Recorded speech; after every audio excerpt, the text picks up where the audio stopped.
Today, I woke up on the streets of Brooklyn, New York. To be more specific, I woke up in the Gravesend neighborhood of South Brooklyn. This area is meaningful to me and my family because it is where my family originally settled when coming to America from Holland. According to the Brooklyn Library, two brothers with the last name Van Sicklen moved to New York from the Netherlands in the 1600s. There were only a few thousand people living in New York at the time, and it was a small settlement on what is now Manhattan Island. The Van Sicklens were some of the first to move to the area that would eventually become Brooklyn to create a number of family farms. Years ago, while studying my family's history, I contacted the Brooklyn Library and they sent me pictures of the maps that they had in their archives which show the Van Sicklen family farms. These maps are from the early 1800s after Brooklyn had been formally established as a municipality and residential lots had begun to be platted across the city.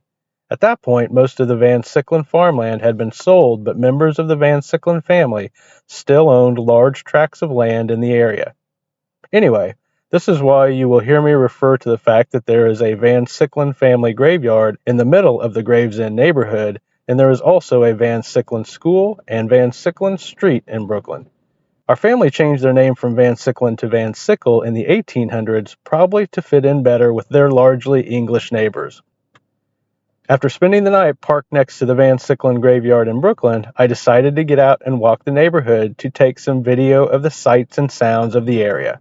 Here is that video.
By the way, it was a noisy area to sleep, especially with the elevated train nearby, which runs all night, but fortunately I found the urban sound soothing, so I had no problem sleeping.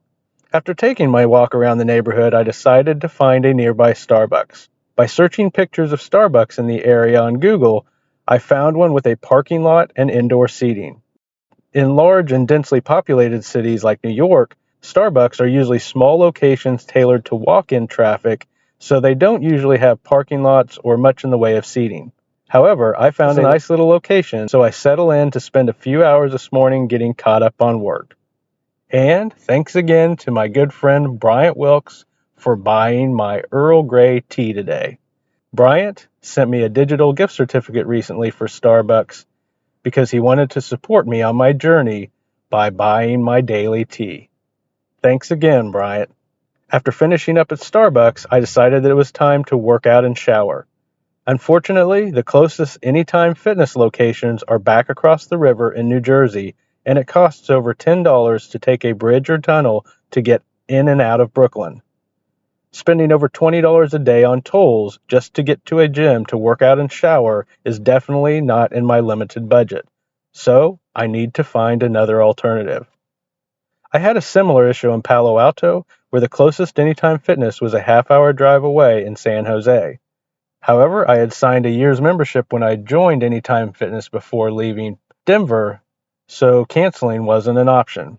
But after doing the math on the cost of gas to get back and forth every day, I decided that it was more economical to join a second gym in Palo Alto, so I joined a YMCA that was less than a mile from the WeWork where I was working and parking at night.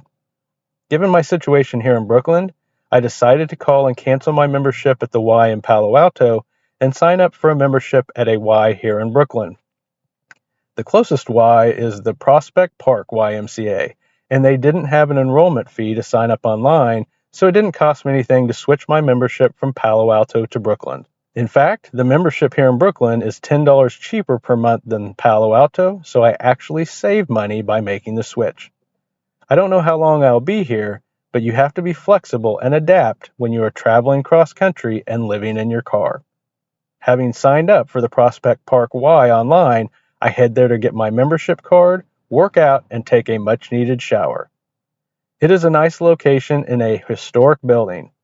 There are plenty of cardio machines for my morning elliptical workout, and they have a couple of rooms filled with weight machines for lifting. After an hour at the gym, I grabbed some lunch at the Old Brooklyn Bagel Shop in North Brooklyn, which is a place that I found in previous trips to the area. This is one of my favorite bagel shops because they have a lot of bagels and unique cream cheese choices. Today I get an onion bagel toasted with horseradish dill cream cheese. After lunch, I decide to spend the afternoon driving around Brooklyn to get more familiar with the area and better at finding parking places. At around 6, I head back to Gravesend to settle in for the night near the family graveyard. I am in the mood for pizza again, so tonight I try Famous Pizza Park, which is another pizza place that is only a few blocks away. I get a cheese slice and a slice with mozzarella and marinara. It is really good pizza. I apologize, but I forgot to take pictures of those slices.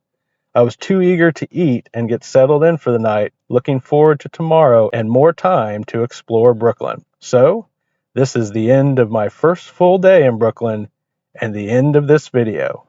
See you here again tomorrow.